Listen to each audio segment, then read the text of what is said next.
If focusing on economic matters, as Mitt Romney did just there, was the way to go with this audience, since, gosh, the mid-90s when I first moved to Washington, I've always heard African Americans, they're really socially conservative. They have so much in common with social conservatives. And since the 1990s, when I moved to Washington, African Americans have voted 90% for the Democratic Party. So in this case, at the presidential level. Yes. So in this case, did Mitt Romney choose the winning theme to address this particular constituency? I think he did. I've, had to sort of address this kind of situation before when I go out. People say, well, what do you think of certain issue as a woman, right? And what do you think about war? What do you think about abortion as a woman? And I always say, look, I'm not a conservative because conservative policies are better for women. I'm a conservative because I think conservative policies are better for everyone. And I have to mean economic policies. He was essentially saying that very thing right there, which is that if I thought that conservative economic policies were going to be worse or better for blacks than the national population, I wouldn't be a conservative and I wouldn't be running for president. So I think to go in and say, look, we're different, and we might have different backgrounds. We might have different world experiences. We might have a different church. We might have different social values. But I think my economic policies are better for you. It's the only thing he can say and have it be honest, authentic, and right. Let me say this. Let me cede to this. Everything you just said I agree with. Okay, but however, I think Republicans and conservatives have been making the economic argument to the African-American community for quite some time and continue to find a 90% or 80% in some good scenarios, basically disapproval rating for Republicans. They, at least at the presidential level, as you said, vote Democratic. So what I would suggest is Republicans and conservatives need to find an issue that appeals within their ideological spectrum, particularly to African Americans. Such as gay marriage? No, let me give you my suggestion first. Let me give you my suggestion. Tell me if you think I'm wrong. Education, Robert. No, I was just going to say that. That's exactly what he did, and he talked particularly about charter schools. He talked particularly about when he was governor of Massachusetts, how he worked with the Massachusetts version of the Congressional Black Caucus to keep funding in there for charter schools when many members of the white left wanted them taken out because they were in allegiance to the teachers' unions. So he did that, and in fact, a large segment of this speech was focused on what public schools have done to African Americans. But Robert, he gets absolutely no traction on this issue. And when he went out to a charter school in West Philadelphia, I've said this at this table before, he was absolutely maligned by black leaders like Michael Nutter, the mayor of Philadelphia, for daring to come to a black neighborhood and talk about charter schools and the education of black children.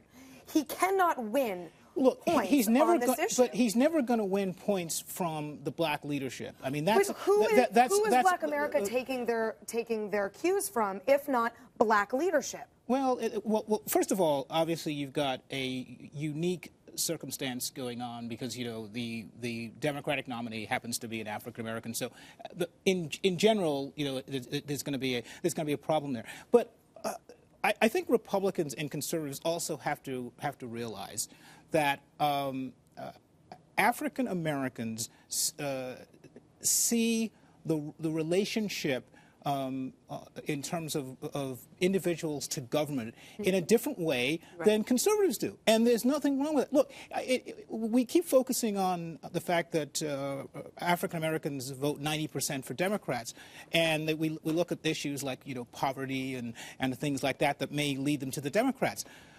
Jewish voters who are much better economically better off than African Americans, they vote 70 to 80% in the presidential level for Democrats because they have, partly because of of a shared cultural history, have a different relationship with government than conservatives do. So let me ask about this. We have at the same time Mitt Romney maybe trying to make some inroads with African-American voters. Some people say cynically that it's really actually directed at independents and centrists who want to make sure that the GOP candidate isn't a meanie and a bigot. However, if I could interrupt you a quick second, couldn't you ask I mean, I think it's interesting people make that point, but couldn't somebody also make the point that in a presidential year, when everybody knows it's going to be a very narrow election, that Barack Obama doesn't go to the NAACP? Couldn't he be making the argument that, well, maybe I want to distance myself from this black constituency because I still need to try and shore up a little? I mean, people don't say Joe Biden after all. I know, but it's still a little bit different that the president isn't there. You could make that same argument. Sure, but what we do know that the administration is doing is it appears, Jedediah and Buck, to be ginning up the racial issues. We heard Attorney General talking about poll taxes to make people drive to the polls. Do you think that this is because the administration is concerned about African American turnout? Do you think it is a sincere policy point? Like, what do you think is going on here? No, it's just to try to keep a base that he thinks he has on lockdown, and that's why he's not going there and he's sending Joe Biden. I mean, that's the truth of the matter. He thinks that he thinks, well, I have this in the bag. That's I'm what not he sure thinks. if I would use the phrase lockdown in this case, but that's just me. George. I don't want to be PC, but he does have to be concerned about the raw numbers in terms of economic policies and jobs and so forth. And they have been strategically sending different kind of signals to different parts of their base as the election has rolled out. His pivot on gay marriage, obviously, what he did with his DREAM Act by executive order, and I think this is part of that. Ironically, I think Republicans also kind of fell into that trap a little bit.